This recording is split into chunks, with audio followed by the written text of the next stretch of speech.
салом дӯстони азиз ва мухлисони Барселона. қабл аз бозии навбатӣ мо оиди чанд хабари пайдо гашта атрофи дастаи дӯстдоштаи худ нашри навбатиро таҳия кардем. Нахуст шурӯъ мекунем аз суҳбати пеш аз бозии Роналд Куман. Омодаед? Пас таксариҳоро баланд монед ки дар идома хело чизҳои навро хоҳед шунед. Ва ҳамчунин бародарон ба телеграм канали мо обуна шавед. Дар он ҷо хабарҳое мебароянд ки дар ютуб тамоман нест. Ва ҳамчунин шумо метавонед бо дигар мухлисони Барселона бозиҳои дастаи дӯстдоштаатонро муҳокима намоед. Ссилкаи телеграм канал дар описания ва комментарияи ин видео. Хуб, Куман оид ба вазъи кунунии лидерони чемпионат гуфтааст ки вазъият хело муташанниж аст ва мо бояд 100% омода бошем барои бозиҳои охир. Инро албатта ҳарифони мо низ мекунанд. баъди мусовии лидерони чемпионат мо ҳама дар як ҳолат қарор дорем, аммо атлетико ҳанӯз 2 хол бештар дорад, вале мо бояд дар ин бора фикр накунем. Мо бояд кӯшиш кунем ки бозиҳои худро ғалаба намоем. бозӣ бо атлетико ба 2 қисмати ҷудогона тақсим шуд. дар қисмати аввал мо натавонистем ки сари онҳо фишор орем ва атлетико ҳолатҳои бештари голзанӣ дошт, аммо дар қисмати дуюм мо пурра бартарӣ доштем. дар бораи таҳримоти УЕФА чизе гуфтанӣ нестам. ман гапи мегуфтагӣ надорам. ман дар баррасии масъалаи Суперлига ширкат намекунам ва фикр дорам ин мушкилоти УЕФА ва садорати ин лига аст. ман ҳозир дар андешаи чизҳои дигарам. оид ба қарори довар дар бозии Реал ва Севиля чизе намегӯям. агар Реал аз ин амалкарди довар озурда шудааст, пас ин мушкили онҳост. албатта бозӣ кардан бе мухлисон хело мушкил аст, зеро ҳангоме ки мухлисон дар варзишгоҳ қарор доранд, онҳо ба ҳариф фишори равонӣ меоранд. мо чандин имтиёзро маҳз ба хотири набудани мухлисон дар камнов аз даст додем. барои ман муҳим он аст ки бозингарон дар тамринҳо дар кадом ҳолатам. ман бо онҳое кор мекунам ки аз лиҳози физикӣ омодаи бозианд. мо дар ҳақиқат бозии бачаҳоро қабл аз бозӣ баҳо медиҳем. Араухо ӯ чанд муддат ҷароҳат дошт ва баъди баргаштан дар роҳи дуруст аст. дар муқобили Атлетико хело хуб бозӣ кард. ӯ дар ҳамаи мавқеҳои хатти дифоъ бозӣ карда метавонад. дар бораи Араухо гуфтан набояд аз бозингарони ҷавони дигар мисли Мингеса, Педри ва Мориба фаромӯш кунем. ман аз ин бачаҳо розиам. мо дастаи ҷавон месозем ва инҳо ояндаи Барселона мебошанд.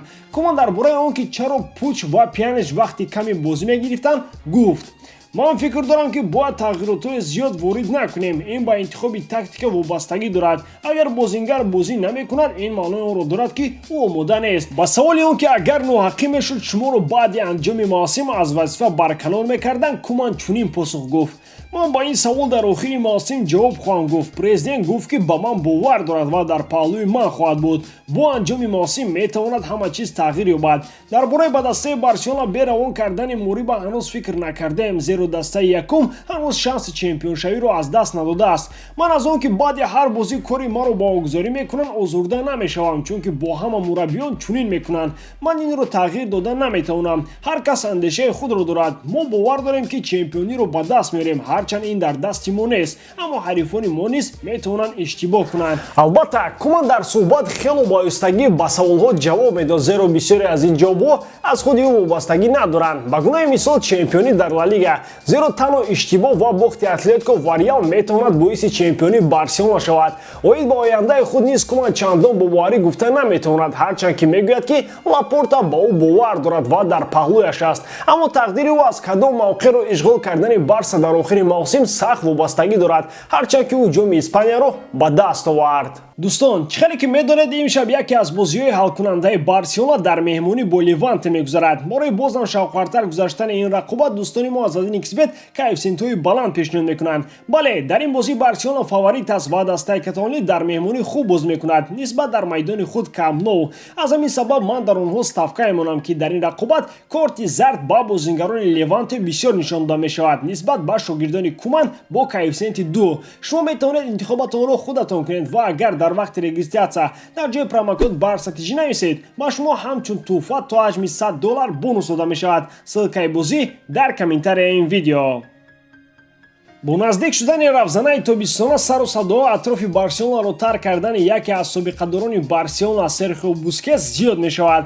чанд рӯз пеш хабаре ба нашр раст ки Лапорта, Алба ва Бускетсро барои аз сарбории иқтисодӣ раҳо кардани буҷаи Барселона ба фурӯш мондааст. хотир аст мешаванд ки Бускетс 33 сола буда, инак як 10 сола аст ки дар Барселона бозӣ мекунад. акнун биёед дар бораи ҷойгузини эҳтимолии ӯ бигӯем. Барселона дар мавқеи Бускетс бозингари ҷавони Рени Фаронса Эдуардо Камавингаро мебинад. Шартномаи ин бозингари 18-сола бо Рен то соли 2022 қурб дорад ва худи ӯ иштиқмонди идома додани шартнома нест. Аз ин рӯ ба хотири ақаллан чанд тангаи кор кардан аз фурӯши ӯ Ренро мебояд ин тобистон ӯро ба бозор барорад. қимати ӯ 50 миллион дониста мешавад, аммо дар гумон аст ки Барса барои ӯ ин қадар пул сарф кунад. Гуфти бобои ғулом бечора Лапорта шаби дароз пул хуб мебинад ва аз куҷо 50 миллионро барои овардани ӯ пардохт мекунад. Инро низ набояд фаромӯш кард ки ҳам ПСЖ ва ҳам Реал ба ин бозингари ҷавон чашм аъло карданд, аммо холу нохол Бускетсро бо касе иваз кардан зарур меояд, аммо бо кӣ инро танҳо вақт нишон хоҳад дод. Барселона ҳанӯзам аз тасмими овардани Эрлинг Холанд ба даст накашидааст. Албатта агар чунончи бурҳо гуфтем Лапорта барои ин трансфер пул ёбад. Варианти дигаре ки дар сурати наомадани Холанд Барса дар ихтиёр доранд ин Лаутаро Мартинези Интери Милан мебошад. Воқеан ба овардани Мартинез худи Месси сахт завқманд аст. Ин ҳам то гуфти Игнат Петрович информация к размишлению. бозингари дигаре ки ин тобистон метавонад сафи нилнориҳоро пур кунад ин амлагари Тоттенхем Хотспур Харри Кейн мебошад. чанде пеш намояндагони Кейн роҳбарияти Барсаро оид ба ризоияти худи бозингар барои гузаштан ба клуби каталонӣ огаҳ карданд, аммо иллат ин аст ки дар ин мавзӯъ на ҳама роҳбарияти Барселона ба як ақидаанд. дар Каталония ба он назаранд ки бештари бозингарони англис ба чемпионати Испания мутобиқ намешаванд ва шояд овардани Кейн аз Премер-лигаи Англия ҳам таваккалкорӣ бошад. аз сӯи дигар Роналд Куман ҳам завқманди овардани Мемфис Депай мебошад, на ин ки Харри Кейн, албатта агар худаш дар Барселона монад. расонаҳои итолиявӣ дар бораи эҳтимолияти ба иҷора рафтани бозингари Барселона Тринкау менависанд. гап сари ин ки агенти ӯ дар Серияи Италия барои ӯ даста мекобад.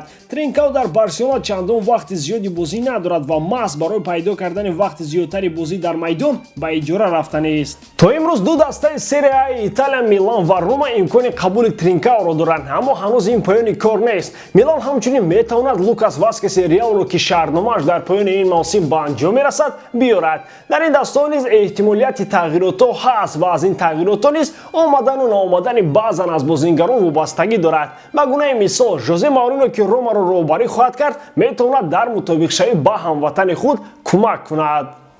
дар шӯрои директорони Барселона бештару бештар аз кори сармураббии Роналд Куман норозигӣ зиёд мешавад. махсусан ин норозигӣ баъди бохт аз Гранада афзун шудааст ва ба қавли дигар пояи мези Куман баъди ин бохти шармандавор сахт ҷунбид. бархе аз аъзои шӯро бар он назаранд ки услуби Куман барои нақшаҳои ояндаи Барса мувофиқат намекунад ва навобаста аз натиҷаи ин мавсим ӯро бояд иваз кард. бар тибқи хабарҳои расида баъди бохт аз Гранада Жоан Лапорта сахт хашмгин будааст. мусовӣ бо Атлетико ки шанси чемпионии Барсаро қариб ба 0 баробар кард болои сӯхта намаккоб шудааст.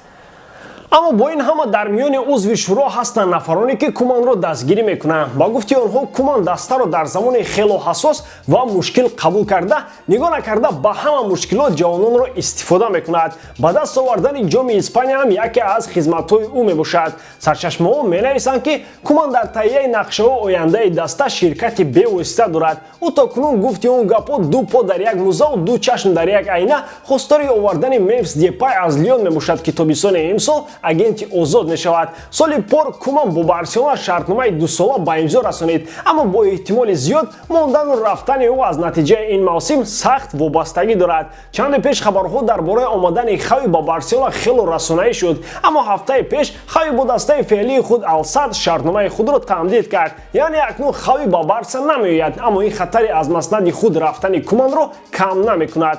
танҳо ғолибият дар Ла Лига метавонад Куманро аз истеъфо раҳонад. дар сурати акс гуфти Тер Штеген auf Wiedersehen. барои имрӯз низ auf Wiedersehen дӯстони азиз. андешаи худро оиди он чи ки мо инҷо гуфтем агар нависед нур болои нур мешавад. мо интизори андешаи шумо ва албатта лайкҳо ҳастем. дар ҳолат Барселонаро дӯст доред ва канали Барсатиҷиро дастгирӣ кунед. дастгирии шумо пешравии мо. бо шумо буд Муҳаммад Гаиров. хай дар паноҳи Аллоҳ.